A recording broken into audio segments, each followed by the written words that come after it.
晚上11點。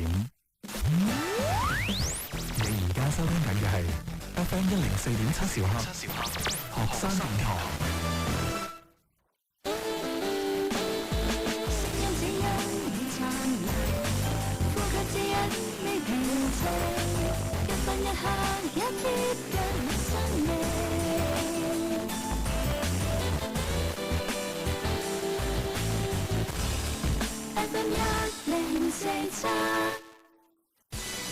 學生電台新聞專輯，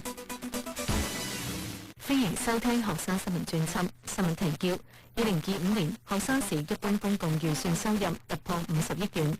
學生2025年改革創新奮勇爭先，多項試點成果亮眼。下面新聞嘅詳細內容。本台消息，近日記者從學生時財政局了解到，2025年學生時一般公共預算收入完成501438萬元，同